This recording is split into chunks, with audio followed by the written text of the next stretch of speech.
Sorry I missed your call. Please leave me a message. If you love something, you can't do it halfway. So what do we owe you? Did you get this started? And he says, I just need a handshake. Were those tortillas photogenic? No. Welcome to the world premiere of Postcards from the Border. Yesterday, we saw a woman carrying Jesus. No, not the real Jesus. This one was only 3 feet tall and made of wood. Swing me back with you. Pick me up, dip me down, help me through. She liked the small town feel. I mean, she lived in a small town in Mexico where she had a placita, and then she felt like McAllen was very similar. In this small town, Presidio Hinaga, bailan la cumbia, Reynosa McAllen, bailan la cumbia, Brownsville, Matamoros, bailan la cumbia, all the way to Boca Chica. The show would actually be about a road trip he and I took from El Paso to Brownsville. Yeah, a week in the car.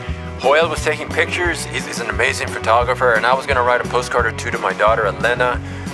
Only it turned into like a dozen postcards.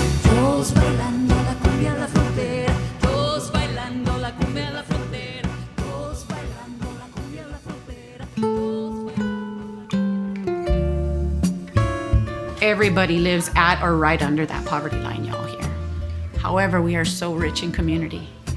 So anytime I leave here and I see the faces and the this, and it doesn't feel exactly right, and you don't hear the música, la comida, the food, and the hugs that we give each other, I wouldn't change it for the world.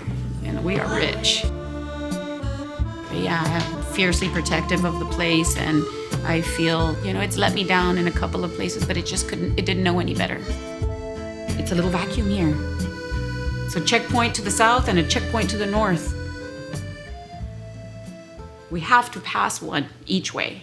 Who are we? We're our own people. We're from the valley, Hola, Elena. Today we reached the very end of the river where it meets the Gulf.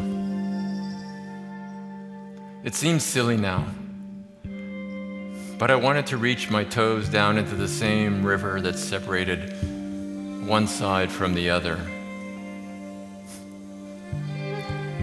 But then a funny thing happened. I slipped and fell into the Rio Grande. It was scary at first. I didn't know how deep it was. And then I did something a little crazy, maybe even illegal. I swam to the other side, to Mexico. I only stayed long enough to feel the sand between my toes. Then I swam out again. But this time, I let the current push me closer to where it stopped being a river and became a sea. Out to where suddenly there were no sides. And it was just me floating on my back under a sky that belonged to all of us. See you soon, Dad.